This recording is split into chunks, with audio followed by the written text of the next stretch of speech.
ভিতরে সংসদ অধিবেশন চলছে সংসদের, এবং বাইরে ঠিক এই যে মানিক এভিনিউর জায়গাটিতে এখানে আসলে জুলাই যোদ্ধারা অবস্থান নিয়েছিল সকাল থেকে। আসিফ মাহমুদ সজীব ভুঁইয়া, যিনি সাবেক উপদেষ্টা অন্তর্বর্তীকালীন সরকারের এবং জুলাই আন্দোলনের অন্যতম সমন্বয়ক, তার নেতৃত্বে শহীদ পরিবারেরা এখানে অবস্থান নিয়েছিলেন। এবং আজকে ঠিক সংসদের যে অধিবেশন, সেই অধিবেশনের পরে কিন্তু স্পিকার নির্বাচিত হয়েছেন। স্পিকার নির্বাচিত হওয়ার পর সেখানে কিন্তু এই মুহূর্তে অধিবেশন চলছে ভিতরে। ঠিক এই সময় যখন আপনাদের সাথে কথা বলছি, আমি আবু সাইদ একুশে টেলিভিশনের মাধ্যমে দেখানোর চেষ্টা করছি সংসদ ভবন এলাকা থেকে ঠিক সর্বশেষ পরিস্থিতি।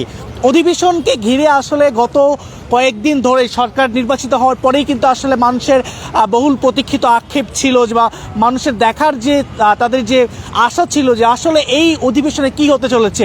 অন্যান্য বছরে যেভাবে অন্যান্য বছরে যে সংসদগুলো ছিল সেরকম অধিবেশন চলছে, নাকি জুলাই আন্দোলনের পর যে পরিবর্তিত অবস্থা, একটি পরিবর্তিত সংসদ, সেই অবস্থা আসলে দেখা যাবে, সেই প্রত্যাশা কিন্তু আসলে মানুষের ছিল, এবং সেটি কিন্তু আজকে সেই প্রত্যাশার পূর্ণতা পাচ্ছে। এবং ঠিক এই মুহূর্তে আপনাদেরকে দেখানোর চেষ্টা করছি, আমার পিছন ভাগে কিন্তু অনেকগুলো ব্যানার ফেস্টুন নিয়ে অনেকেই কিন্তু এখানে এসে উপস্থিত হয়েছেন। তারা কিন্তু আসলে তাদের প্রত্যাশার কথা তারা কিন্তু এখানে জানাচ্ছেন, এবং যেমনটি বলছিলাম আসলে সকাল থেকে জুলাই যোদ্ধারা এখানে অবস্থান নিয়েছেন এবং তাদের যে দাবিগুলো রয়েছে সেই দাবিগুলো এখানে কিন্তু তারা জানাচ্ছেন। এবং আপনাদেরকে এই মুহূর্তে ঠিক আমরা সরাসরি দেখার চেষ্টা করছি। আমরা একটু কথা বলি একজনের সাথে এখানে যারা আছেন।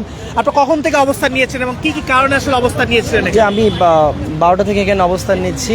এখানে আজকে 17 বছর পর আমরা যে সংসদকে দেখতে পাচ্ছি, মূলত এই সংসদে আমরা রাষ্ট্রপতি চুপ্পুকে চাই না, কারণ এটা তার জন্য সে গ্রহণযোগ্যতা হারিয়ে ফেলেছে। সে আওয়ামী লীগের ফ্যাসিস্টের একজন রাষ্ট্রপতি ছিল, এবং সে জুলাই গণ অভ্যুত্থানের একজন প্রকাশ্য একজন খুনি আমরা বলবো, কারণ তার মদদে এগুলো হয়েছে। সো আমরা প্রথমত চাইবো যে রাষ্ট্রপতি চুপ্পুকে অপসারণ করা এবং জুলাই সনদ বাস্তবায়ন করা, এবং জুলাই সনদ বাস্তবায়ন করে নতুন বাংলাদেশে যে বন্দোবস্ত আমরা দেখেছি সেটা বাস্তবায়ন করতে হবে।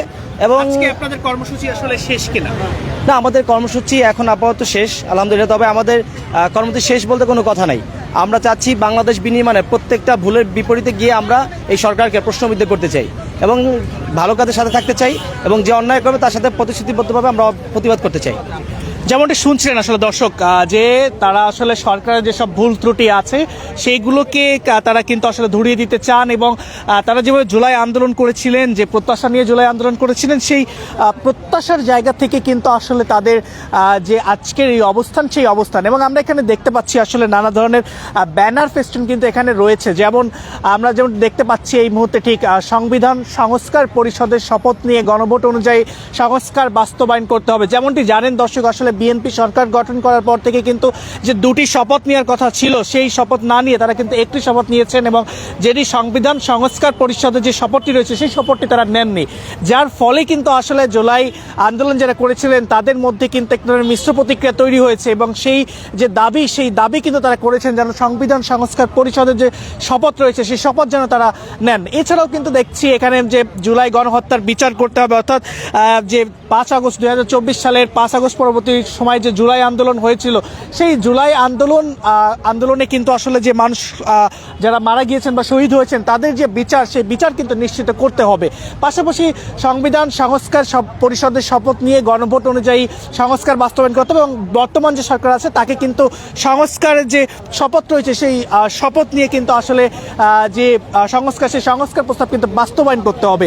ঠিক সংসদ ভবনের সামনে আসলে জুলাই যোদ্ধারা আজকে অবস্থান নিয়েছিলেন, এবং অবস্থান নিয়ে আসলে যেমনটি তাদের যে বার্তা ছিল, সেই বার্তাটি হচ্ছে যে নতুন করে যে সরকার আসছে বা বিরোধী দল আসছে বা যে সংসদ গঠন হয়েছে, সেই সংসদ থেকে যেন এই যারা মানুষ যারা জুলাই আন্দোলন করেছেন বা যাদের যে প্রত্যাশা ছিল সেই প্রত্যাশা যেন প্রাপ্তি ঘটে, সেই প্রত্যাশা নিয়ে কিন্তু তারা আজকে এখানে অবস্থান করেছিলেন। এবং অনেকে কিন্তু আসলে তাদের যে দাবি ছিল যে বর্তমান যে রাষ্ট্রপতি রয়েছেন তাকে ঘিরে কিন্তু আসলে কয়েকটি দাবি ছিল যে তিনি তাকে ঘিরে যে দাবিগুলো ছিল, এবং এই আজকে কিন্তু আসলে যে সংসদের অধিবেশন, সেই সংসদের অধিবেশন চলছে, এবং মানুষের যে বহুল প্রত্যাশিত যে সংসদ গঠন, ত্রয়োদশ জাতীয় সংসদ নির্বাচনে সেই সংসদ কিন্তু গঠন হয়েছে, এবং আজকে সরকারি দল এবং বিরোধী দলের যে সংসদ অধিবেশন সেটি কিন্তু আসলে চলছে। স্পিকার নির্বাচিত হয়েছে।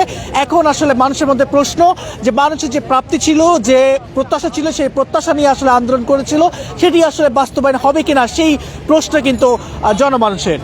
ঠিক সংসদ ভবন থেকে সরাসরি আপনাদেরকে দেখাচ্ছিলাম এই মুহূর্তে সংসদ ভবনের সামনের সর্বশেষ অবস্থা।